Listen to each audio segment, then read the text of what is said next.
Nossa aula de hoje vai ser sobre a propaganda como instrumento de consumo. Entender a construção da propaganda, de como a propaganda foi pensada para influenciar, estimular o indivíduo. Para entender a construção da propaganda como um elemento persuasivo para o consumo, é necessário voltar na Inglaterra do século XVIII e início do século XIX, especificamente na Revolução Industrial. No período da Revolução Industrial, a mercadoria mais importante era o tecido de algodão que a Inglaterra produzia e exportava, em especial para suas colônias. Contudo, os antecedentes de uma sociedade de consumo eram mais visíveis na França, lá no século XIX. Esses elementos de consumo que a França apresentava no século XIX eram espaços de sociabilidade, como os Grand Magazines. É o caso aqui dessa figura apresentada. Né? O Grand Magazine eram espaços em que a burguesia tinha uma experiência de consumo, ou o que classificava na época como experiência de modernidade. Nesse aspecto cultural, a gente vai ter os jornais, os romances de folhetins, né, que eram histórias publicadas em capítulos, que podem ser consideradas inclusive os antepassados das novelas atuais. Bem, o folhetim, a literatura, a arte, tudo por cultivo do intelecto e da beleza estética, foi se transformando em atividade voltada para o mercado de massa, ou seja, para o consumo. Para entender a construção do advento da publicidade, é fundamental lembrar do Fordismo. Né? Os avanços tecnológicos e aquela nova forma de organizar o trabalho permitiam uma maior produtividade. E lá, no século XIX, no início do XIX, o Ford cria a linha de montagem. Ele vai aperfeiçoar aquela ideia do Taylorismo e inaugura a produção em massa, o Fordismo, que vai impactar diretamente em outras atividades. Para entender esse advento da publicidade, é importante compreender as transformações do capitalismo. Lá no final do século XIX, o capitalismo que se tinha aquela ideia de concorrência de empresas, né? A fase concorrencial.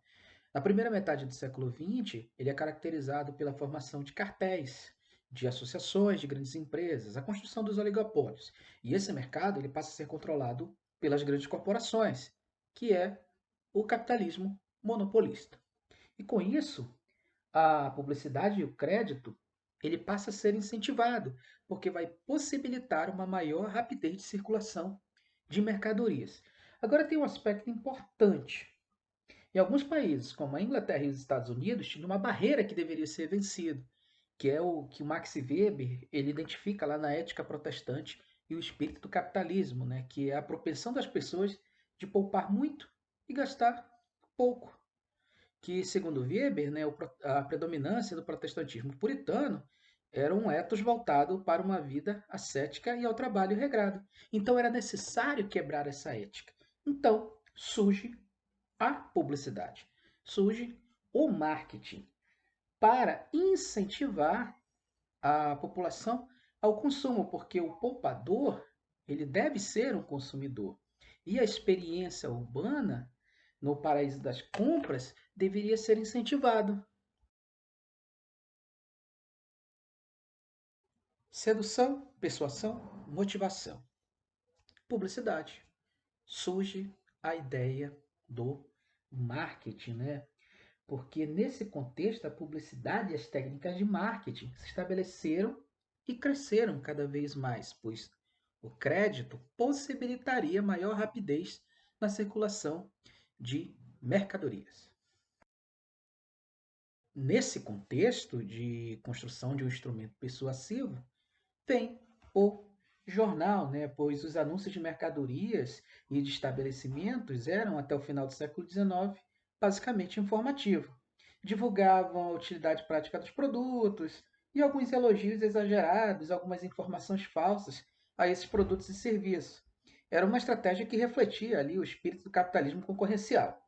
Não se tinha nesse período o agente publicitário. Ó, um exemplo de jornal de 1876. O jornal do século XIX, do final do século XIX, ele trazia apenas informações. Não se tinha a ideia do marketing. Ao lado, o jornal Gazeta do Sul, com um caderno exclusivo para compras. Um caderno exclusivo para o consumo, né? Todos os estilos de mensagem dos jornais de antes vinham como classificados, até que o inglês Alfred Northcliffe, que mais tarde vai ser proprietário do Times, ele vai ver no jornal a possibilidade da publicidade ser um meio de financiamento, pois antes desse advento da publicidade nos jornais, os jornais sobreviviam apenas das vendas de exemplares. Mas a partir do momento que se trouxe a propaganda e o marketing para o jornal, os jornais passaram a sobreviver dessas propagandas. Os jornais de hoje, eles trazem uma matéria curta e uma propaganda ocupando maior espaço. Vamos falar de propaganda? Três características básicas. Vamos falar das três. A primeira é a reason why, ou razão pela qual. Nesse tipo de propaganda, se tem o convencimento racional para a compra, pois todos os anúncios destacam as qualidades do produto. Tenho dois exemplos aqui bem interessantes. A primeira é do sabão Omo. Observem que ele apresenta todas as características do produto e exaltam nessas características a importância de se ter o produto. A segunda, a propaganda de um carro, que é um carro de tamanho e família, traz aquela ideia de trazer uma sensação de status, um sentimento de felicidade em ter um carro. Então, a reason why é um convencimento racional. A segunda é as scare capes, ou histórias apavorantes. Não se trata de convencer racionalmente, mas de assustá-lo, porque a solução do problema está na compra do produto. Três exemplos. Primeiro, do chiclete Adams, ternura. O amor é feito de ternura e os chicletes Adams tornam o hálito uma doçura. A segunda, pasta de dente Colinos, pois apenas o Colinos é um creme dental que limpa, agrada e rende. E a terceira, das toucas Fada. Para que as mulheres tenham o cabelo ondulado, é necessário ter o produto. Nas Carqueps, todo tipo de problema é solucionado pelo produto. A terceira se chama testemunial ou testemunhas, quando se pega pessoas famosas e associam suas imagens ao produto, como é feito hoje em publicidade do Instagram, das redes sociais. Sempre alguma pessoa famosa associada a um produto. E para finalizar o nosso bate-papo, mais um exemplo de testemunhal. De um lado, campeão do Big Brother, de um outro, um produto levado ou que lembra a ela. Embaixo, Copa Rio de 51. Ao lado, um produto que lembra a Copa Rio de 51. Esse foi o nosso bate-papo. As atividades estão lá no Classroom. Lembrando que, próxima semana, o nosso bate-papo é sobre o ethos de consumo em Edgar Morin.